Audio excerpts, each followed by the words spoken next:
Ողջույն սիրելի հեռուստադիտողներ, ես գտնվում եմ Սարդարապատի հերոսամարտի հուշահամալիրի հայոց ազգագրության թանգարանում, որտեղից և կներկայացնեմ հայուհու այսօրվա թողարկումը։ Մեր ժողովուրդն ունեցել է նաև հերոսական էջեր, որոնց մասին պետք է և անհրաժեշտ է խոսել։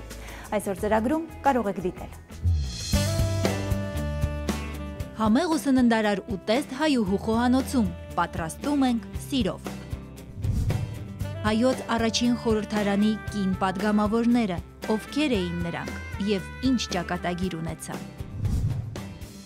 Հայուհին Սարդարապատի հուշահամալիրի հայոց ազգագրության թանգարանում, զրույց փոխտնօրեն Սվետլանա Պողոսյանի հետ։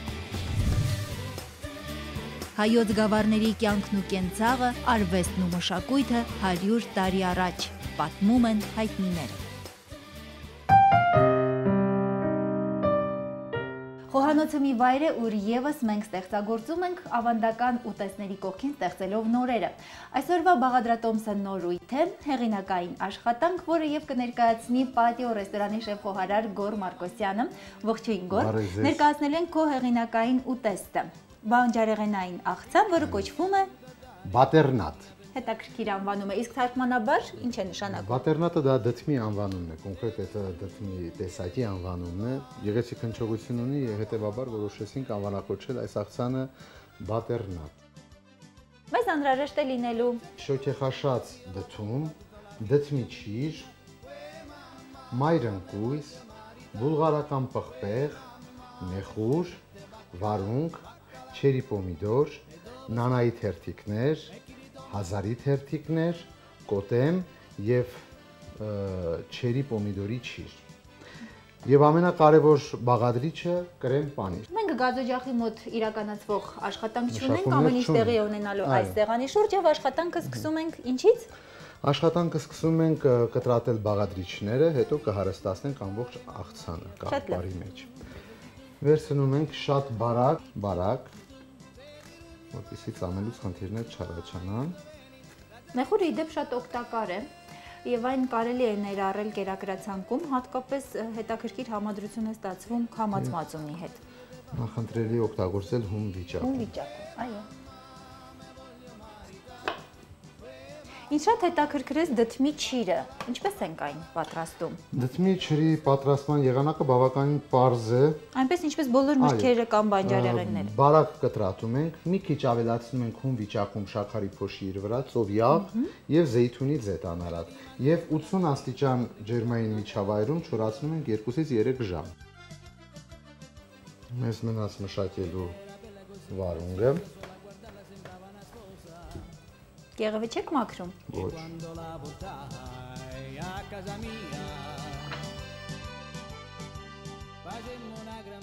Դդմաշեր, ծով յաղ,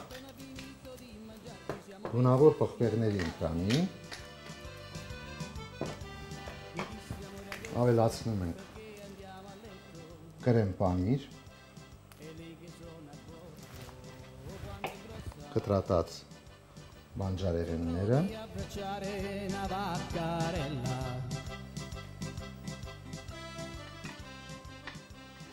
սա մեր չերի պոմիդորի չերից անջատված զիթայուղն է, նորից կհարստացնենք մեր աղցանը նաև այդ զիթայուղով։ Փաստորեն մի քանի շերտ պիտի հավաքենք։ 4 շերտ։ Դդումը, կրեմ պանիրը, վարունգ, պղպեղ, նեխուր եւ նանայի տերևներ։ Բավականին մատչելի եւ արագ պատրաստվող աղցան։ Եվ վերջին շերտը։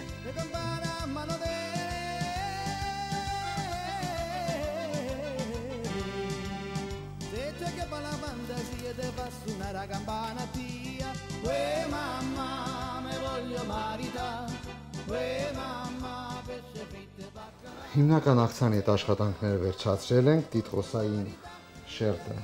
հարստացնում ենք նորից բանջարեղեններով։ Տիտղոսային, այսինքն վերջին։ Վերջին։ Երևացող։ Հետաքրքիր տերմինաբանություն։ Մայրընկույզ և դդմաճիրը։ Այո։ Մնաց աղցանային լուծումը ապահովել ափսեի կոտեմի թերթիկներ, Պոմիդորի շիրկ ավելացնենք, մայրի գույզ, կիտրոնի և ձիթայուղի սոուս, ինչը կարծում եմ ավելի կշեշտի համերը, չէ՞։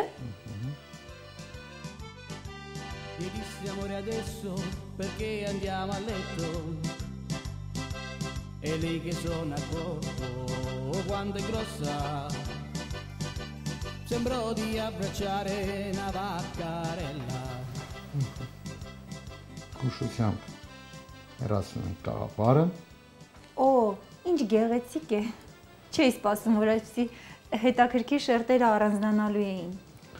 գունեղ, թարմ և ուրոմնալի։ Վերջում կամբողջացնենք կրեմ բալզամիկի կաթիլներով մեր աղցանը,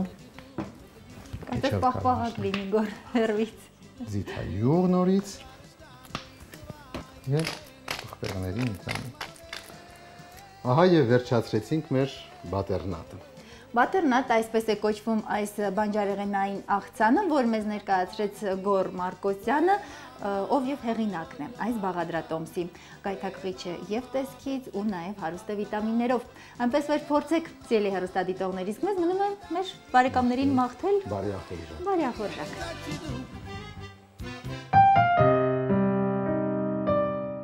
Սիրելի հեռուստադիտողներ, առաջիկա րոպեներին մենք կներկայացնենք 1978 թվականից ի վեր իր դռները բացած մի համալիր, ուր ներկայացված է մեր մշակութային էթնիկ ժառանգությունը, ինչպես նաև հերոսական էջերի պատմությունը։ Իմ զրուցակիցը Սարդարապատի հերոսամարտի հուշահամալիրի Հայոց ազգագրության թանգարանի գիտական գծով փոխտնօրեն Սվետլանա Պողոսյանն է։ Բարև ձեզ։ Բարև ձեզ։ Դուք ամեն օր ոտք եք դնում մի վայր, ուր 97 տարի առաջ ահեղ մարտեր էին հայ ժողովուրդը կյանքի ու մահի կռիվ էր տալիս և Փառք Աստծո կերտեց իր կարևորագույն հաղթանակներից մեկը։ Ինչպիսի զգացողություններ են ձեզ համակում ամեն անգամ ոտք դնելիս շենք։ Հուշահամալիրը բացվել է 1968 թվականին Սարդարապատի հերոսամարտի 50-ամյակի կապակցությամբ և պիտի ասեմ, որ փառահեղ հպարտության, հերոսականության զգացում մենք ամեն օր ունենք, հատկապես որ հեռվից արդեն մոտենում ենք և երևում է մեր զանգաշտարակը, պատկերացրեք իրապես հային հատուկ հպարտությամբ է լցվում մեր ոգին և ես կարծում եմ դա աշխատակիցներից յուրաքանչյուրն է զգում ամեն օր։ Թանգարանում ներկայացված մշտական ցուցադրությունները երկուսն են՝ Մայիսյան հաղթանակների ցուցասրահը, որտեղ և մենք գտնվում ենք, և ազգագրության հնագիտության բաժինը։ Ձեզ ավելի շատ որ ցուցադրությունն է հոգեհարազատ։ Ես ուզում եմ նախ ասել, որ մեր թանգարանը հայտնի է Հայաստանի Հանրապետությունում որպես բացառիկ եզակի ազգագրական ազգային թանգարան, որտեղ դեռևս 1978-ից և հետագա տարիներին փոփոխություններով, համալրումներով հանդերձ ներկայացված է հայոց ազգային մշակութային ժառանգությունը։ Օրինակ, ուրիշ թանգարանում դուք ուտեստի համակարգ չեք տեսնի, բայց ազգագրության թանգարանում, քանի որ դա կապված է նրա առաքելության հետ, մենք դա ցուցադրում ենք։ Մեր թանգարանում ցուցադրում է ոչ նյութական մշակութային ժառանգության, ինչպես նյութական, այնպես էլ ոչ նյութական տարրեր, այսինքն հոգևոր մշակույթ, տոներ, ծեսեր։ Մեր երկրորդ արտոնությունը և առավելությունը, ես կարծում եմ դա Մայիսյան հերոսամարտերին նվիրված նոր ցուցադրությունն է, որ դեռևս 2008-ին ենք մենք կազմակերպել եւ այստեղ մենք ներկայացում ենք Մայիսյան հերոսամարտերը, Սարդարապատ, Բաշապարան, Ղարաքիլիսա եւ նրանց պատմական նշանակությունը։ Մենք իրականացրեցինք Ռաֆայել Իսրայելյանի գաղափարը։ Նա երազել է, որ այստեղ Սարդարապատի հերոսամարտին նվիրված ամփոփ ցուցադրություն լինի եւ կարծեք մենք դա կյանք ենք կոչել եւ ի պատիվ մեծ ճարտարապետի պիտի ասենք, որ նա տարածքի գերազանց զգացողություն ուներ։ Թանգարանում ավելի քան 70,000 ցուցանմուշ է պահվում, որ տոկոսն է պահվող նյութերի ցուցադրվում եւ կա արդյոք մի ցուցանմուշ, որը կարող է այցեքարտ հանդիսանալ թանգարանի համար։ Մեր հավաքածուն բավական ծավալուն է, 73,000-ից ավելին է, որի միայն 3.5 է, որ մենք ցուցադրում ենք, սակայն պահոցներում, ասենք, պահպանվող թանգարանային առարկաները ժամանակ առ ժամանակ հայտնվում են միջոցառումների կամ ժամանակավոր ցուցահանդեսների ժամանակ նրանք ներկայացվում են այցելուին։ Մեր բրոնզեդարյան արձանիկներն են բացառիկ իրենց կատարմամբ, իրենց խորթի իմաստով, մեր թվարկությունից առաջ 15-14-րդ դարերով թվագրվող եւ իհարկե մեր գորգի հավաքածուն է շատ ամբողջական եւ հարուստ եւ այդտեղ մենք ունենք մի վիշապագորգ դասական, որը եւս բացառիկ նմուշ է։ Տիկին Սվետա, մեզանից աջ մարտադաշտն է պատկերված եւ ինչ ցուցանմուշներ կան այստեղ։ Համակարգչային տարբերակով այս գեղանկարի պատկերն է ներկայացված, որը մի հատված է Սարդարապատի ճակատամարտից եւ կարծում եմ դիզայները հաջողել այն առումով, որ մեր թանգարանում եղած բնօրինակ առարկաներով եւ զենքով, զինամթերքով այդ մարտադաշտի բավական իրական տպավորություն է ստեղծել։ Զենքերը եւ թնդանոթը իրական են։ Այո, դրանք մեր հավաքածուից են, որոնք անշուշտ ավելի կենթանի են դարձնում մարտադաշտը։ Իհարկե դիզայների աշխատանքը գնահատեցիք, բայց ձեր կողմից ինչ կավելացնեիք այստեղ։ Ես կցանկանայի, որ մենք ունենայինք դրոշ, հենց այդ մարտերին մասնակցած որևէ դրոշ։ Ես միայն դա կավելացնեի։ Ցավոք դեռ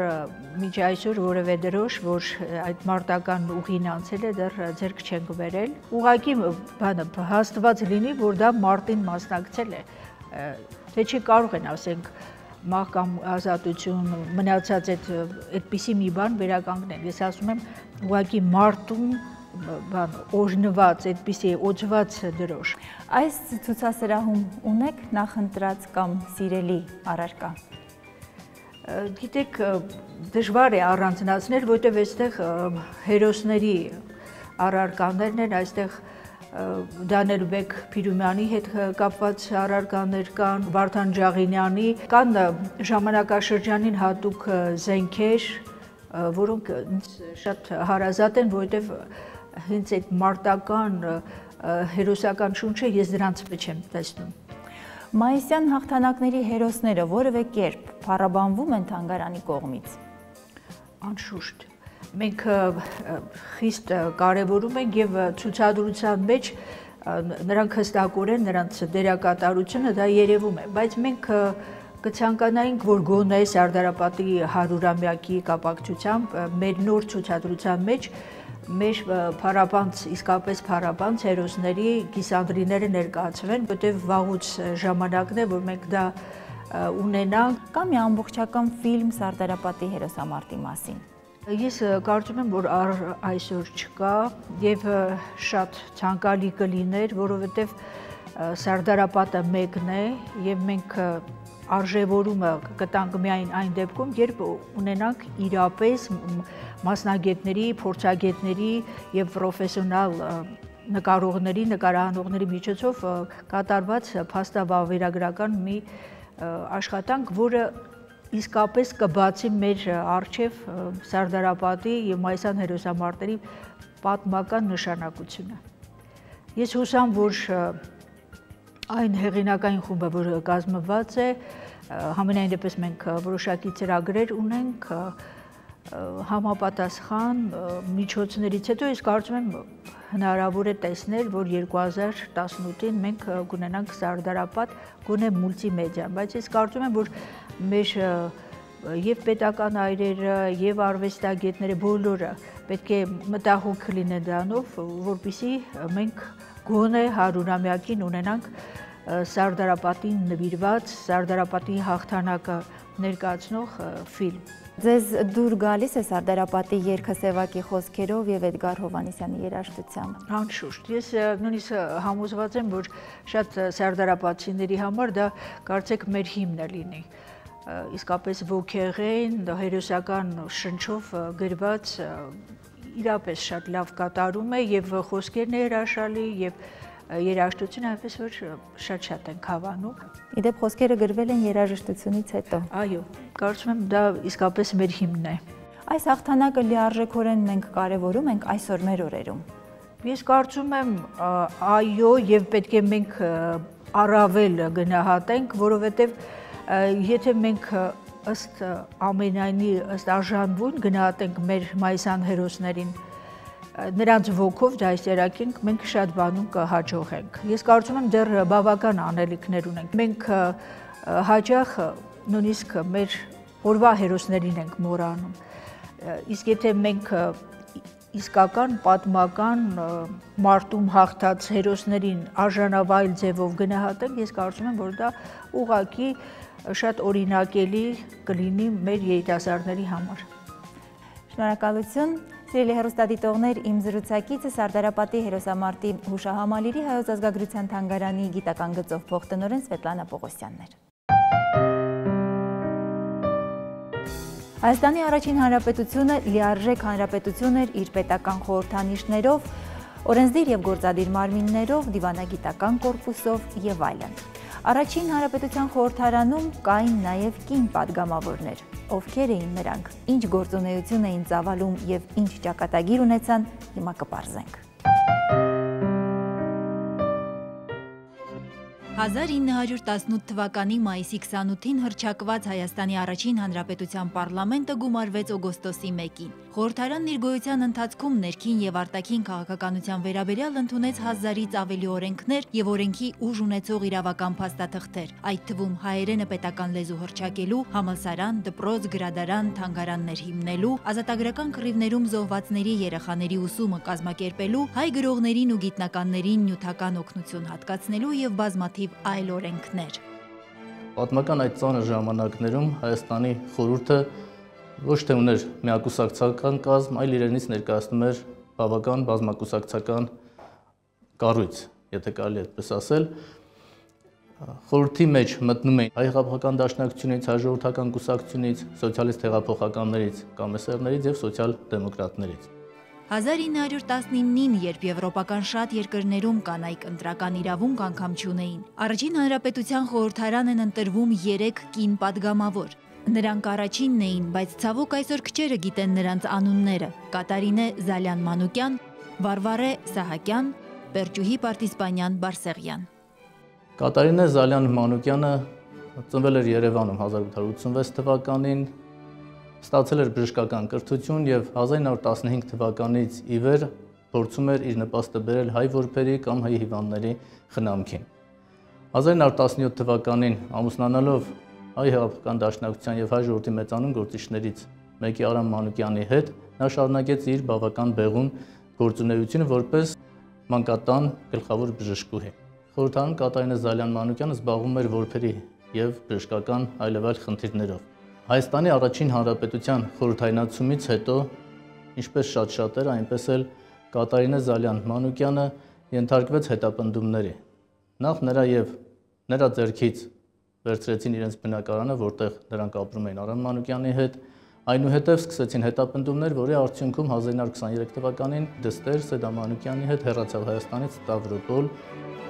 1927 թվականին դստեր հետ վերադառնալով Հայաստան, Կատարինեն բնակարան է վարձում, ապրում ծայրահեղ դժվար պայմաններում։ Մայրս կրթված ազնիվ իր գործին, իր մասնագիտությանը նվիրված անձնավորություն էր։ Առավոտյան գնում էր աշխատանքի, ճաշին գալիս, ինձ կերակրում, ապա նորից դուռը ինձ վրա փակում, գնում մի ուրիշ աշխատանքի։ Դա էր նրա ամբողջ կյանքը, հիշում է Արամ Մանուկյանի և Կատարինեի դուստրը Սեդա Մանուկյանը։ Խորհրդարանի մյուսքին պատգամավորը Պերճուհի Պարտիսպանյան Բարսեղյանն էր, որը ծնվել էր դարձել 1886 թվականին Էդիրնեյում, ստացել էր միջնակարգ կրթություն Պլովդիվում, 16 տարեկան հասակից մասնակցել էր հեղափոխական շարժումներին, անդամագրվելով հայ հեղափոխական դաշնակցությանը, 1909 թվականին ամուսնացել էր դաշնակցության ժամանակի նշանավոր գործիչներից մեկի Սարգիս Բարսեղյանի հետ, Վանում մասնակցել տարբեր հեղափոխական գործողությունների, ավելի ճիշտ երիտասարդ ծերնդին հեղափոխական գաղափարներ ներարկելով։ Ժնևում ուսանելու տարիներին Պերճուհին նաև ստեղծագործում էր էթնակեղծանվամբ, իսկ առաջին հանրապետության տարիներին նա պատգամավոր էր, ընդգրկված էր ամերիկյան խնամատարության կոմիտեում։ Հանրապետության անկումից հետո շատերի պես Պերճուհին էլ բռնեց գաղթի ճամփան, հաստատվեց Փարիզում, պաշտոնավարեց Նանսենյան գրասենյակում եւ շարունակեց գրական գործունեությունը։ Մահացավ 1940-ին երկարատև հիվանդությունից հետո։ Խորհրդարանի հաջորդ կին պատգամավորը Վարվարա կամ Վարյա Սահակյանն էր, որը ևս երիտասարդ տարիքից անդամագրվել էր Հայ հեղափոխական դաշնակցությունը եւ տարբեր վայրերում իր նպաստը բերել Հայ հեղափոխական դաշնակցության ծրագրերի իրականացմանը։ Նա ամուսնացած էր դաշնակցության նշանավոր գործիչներից մեկի Ավետիք Սահակյանի, հայր Աբրահամի հետ, որը ինչպես գիտենք Հայաստանի խորհրդի նախագահն էր, իսկ այնուհետև Հայաստանի խորհրդարանի նախագահի տեղակալ։ Հայոց առաջին խորհրդարանի բոլոր 3 կին պատգամավորներն էլ Հայ հեղափոխական դաշնակցության անդամներ էին, թեև նրանց մասին կենսագրական տվյալներն այնքան էլ շատ չեն, բայց եւ այնպես նրանք 3-ն էլ եղել են հայրենասեր, ազգային գաղափարների կրող եւ տարածող մարդիկ։ Ցավոք եզակի են նույնիսկ նրանց լուսանկարները։ Դեռևս Հայաստանի Հանրապետության գոյության ընթացքում 19-20 թվականների ընթացքում, երբ Հայաստանում մոլեգնում էին տարբեր հիվանդություններ, վախճանվեց նրա զավակներից մեկը, պատճառը շատ տարական էր, դեղորայքի պակասներ, որ նրանք չկարողացան իրենց որդուն բուժել։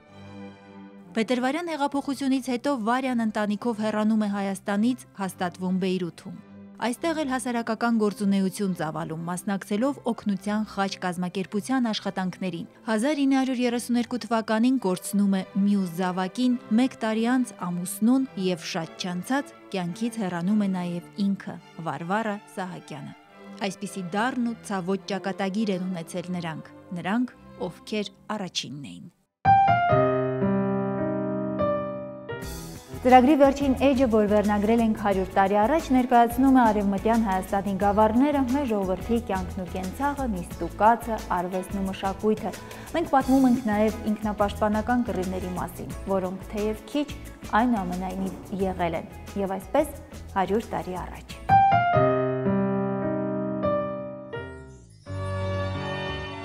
Շատախն էր պապերիս հայրենիքը։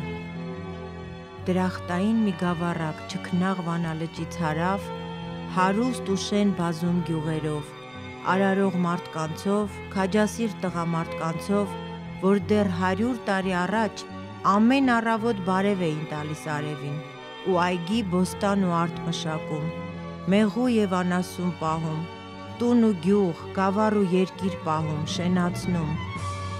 100 տարի առաջ մեր շատախցի կանայք տունը օջախ էին ջերմացնում, հաց ու գաթա թխում, շալ ու սփռոց գործում, երեխա ծնում ու զավակ մեծացնում։ 100 տարի առաջ իմ շատախցին էլ վանեցու պես ու վանեցուց ոգեշնչված զենք վերցրեց ու փրկեց մեր կյանքն ու պատիվը։ Մերոնք էլ զինվորական մարմին կազմեցին, խմբվեցին Տիգրանի, Ազատի, Սամվելի եւ մյուս քաջերի շուրջ և մաքարեցին 40 օր։ Թուրքերը գավառի կենտրոն թաղը այդպես էլ չկարողացան գրավել, քանզի արի տղամարդկանց կողքին կռվում էին հերոս կանայք ու քաջ երեխաները։ Կամավորական գնդերի մուտքը ազատություն բերեց նաև Շատախին, բայց ռուսաց զորքի նահանջը հարկադրեց պապերիս ևս թողնել հայրենի տունը, քանզի թշնամու առաջն առնելն այլևս անկարող էին։ Գնացին, որ մի օր անպայման վերադառնան։ Շատախը իմ հայրենիքն է։